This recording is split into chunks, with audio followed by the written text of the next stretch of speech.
शुरुआत सबसे पहले इस वक्त की बड़ी खबर से करेंगे। दिल्ली से एक खबर है जहां विपक्ष पर पीएम मोदी ने सबसे बड़ा हमला बोला है। संसदीय दल की बैठक में पीएम मोदी ने विपक्ष पर जोरदार हमला बोला।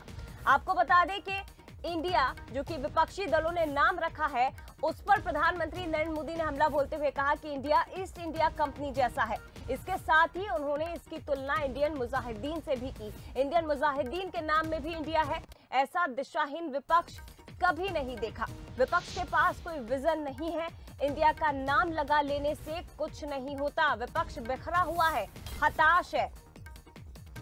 बड़ी खबर इस वक्त की आपको बता रहे, संसदीय दल की बैठक के दौरान प्रधानमंत्री नरेंद्र मोदी ने विपक्षी गठबंधन के नाम इंडिया की तुलना ईस्ट इंडिया कंपनी और इसके साथ ही popular front of India PFI और इंडियन मुजाहिदीन से कर दी है। तो विपक्षी पार्टियों के गठबंधन इंडिया ने भी संसद की कार्यवाही से पहले बैठक की थी, लेकिन इसी बीच ये बड़ी खबर और सबसे बड़ा हमला इसे माना जा रहा है। आपको जानकारी दे दें कि तमाम जो विपक्षी दल, 26 विपक्षी दल जो एकजुट हुए थे, उन्होंने अपने दल का नाम इंडिया रखा और इस नाम रखने के बाद सोशल मीडिया पर तमाम नेताओं ने ये कहा भी था। चलिए सुनिए। गर्व है अपने प्रधानमंत्री आदरणीय मोदी जी पर। उन्होंने एक नई आशा जगाई है। आज 24 में भी हम ही आने वाले हैं। दुनिया भी यही जानती है, देश भी यही जानता है, विपक्ष भी ये समझता है, लेकिन बार बार विरोध करना।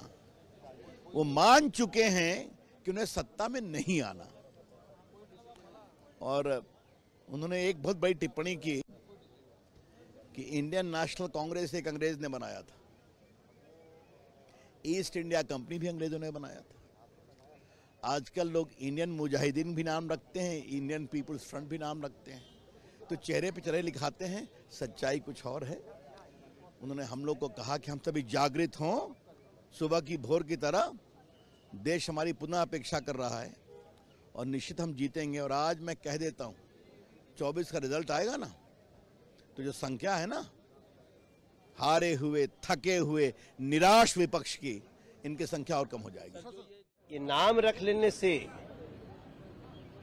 आई dot, N dot, D dot, ऐसे तो इंडिया शब्द अपने नाम में जोड़ लेने से ये तो पता चलता है ना कि आपको यूपीए से क्यों नफरत हो गई, आपको अपने नाम कांग्रेस से क्यों नफरत हो गई। तो ये सारी चीजें हैं। चूंकि ये मणिपुर पे इनको बात करनी नहीं है, राजस्थान पे बात करनी नहीं है, छुपाना है, और हम देखते हैं इसको हम कैसे हैंडल करते हैं। तो देखिए, संसदीय दल के बैठक के बाद तमाम सांसद इस पर प्रतिक्रिया दे रहे हैं और ज्यादा बातचीत करेंगे। इस खबर पर विश्लेषण करने के लिए हमारे साथ न्यूज हेड शरद द्विवेदी जी भी इस वक्त फोन लाइन पर जुड़ गए हैं। शरद जी, जब इंडिया नाम विपक्षी दलों ने अपने दल का रखा था तो उस वक्त तमाम नेताओं ने ट्वीट भी किया था और ये कहा था कि अब इंडिया नाम रख लिया है, प्रधानमंत्री नरेंद्र मोदी या बीजेपी अब सीधे हमला नहीं बोल सकते। लेकिन देखिए, प्रधानमंत्री ने भी इसे नया एंगल दिया, इंडियन मुजाहिदीन इसके साथ ही पीएफआई से जोड़कर अब आड़े हाथों लिया है विपक्ष को। सर, कैसे देखते?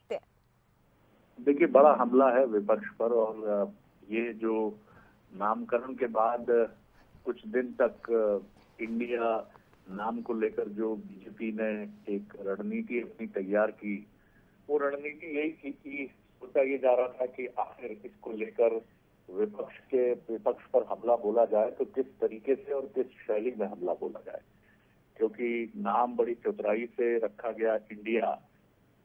और इस गठबंधन को लेकर सोच यही रही विपक्ष की कि इसको लेकर कड़वे और तीखे बाण जो है वो बीजेपी की तरफ से, बीजेपी के सीनियर लीडर्स की तरफ से, प्रधानमंत्री की तरफ से उनको सुविधा होगी। तो बीजेपी ने सोच विचार के ये रणनीति तैयार की कि इंडिया नाम ईस्ट इंडिया कंपनी के नाम में भी था, जो गुलामी का, शोषण का भारत के प्रतीक रही।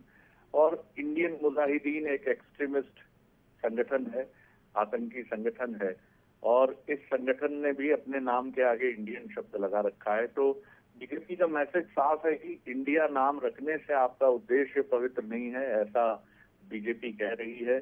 और बीजेपी का ये भी कहना है कि नाम भले ही आप इंडिया रख लीजिए, लेकिन आपका काम तो जो है वो वही है जो शोषण का काम है। कहीं ये बीजेपी का एक गंभीर आरोप है, गंभीर हमला है। अब देखते हैं कि इंडिया यानी इस कोलिशन की तरफ से जिसके नेतृत्वकर्ता नीतीश कुमार हैं और जिसकी पीछे सोच कांग्रेस की है, उनकी तरफ से इसका क्या जवाब आता है। क्योंकि संसद के गतिरोध का चौथा दिन है जी। संजय कुमार सिंह को जिस तरह से पूरे सत्र के लिए निष्कासित किया गया है, मणिपुर के इशू पर गतिरोध बना है, तो निश्चित तौर पर एक कड़ी लड़ाई हम मानसून सत्र के दौरान देखने को मिलेगी पक्ष और विपक्ष की।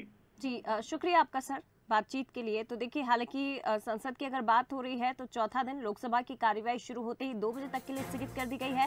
राज्यसभा 12 बजे तक के लिए स्थगित कर दी गई थी। लेकिन इसी बीच अगर प्रधानमंत्री नरेंद्र मोदी की बात करें तो उन्होंने बड़ा हमला, तीखा प्रहार विपक्ष पर किया है। इंडिया नाम जब रखा तो इसी सोच के साथ कि अब बीजेपी सीधे हमले नहीं बोल सकती, अब तीखी प्रतिक्रिया नहीं दे सकती। लेकिन दूसरी तरफ प्रधानमंत्री नरेंद्र मोदी ने भी काफी सोच विचार के बाद एक नई रणनीति के तहत विपक्ष पर बड़ा हमला बोला।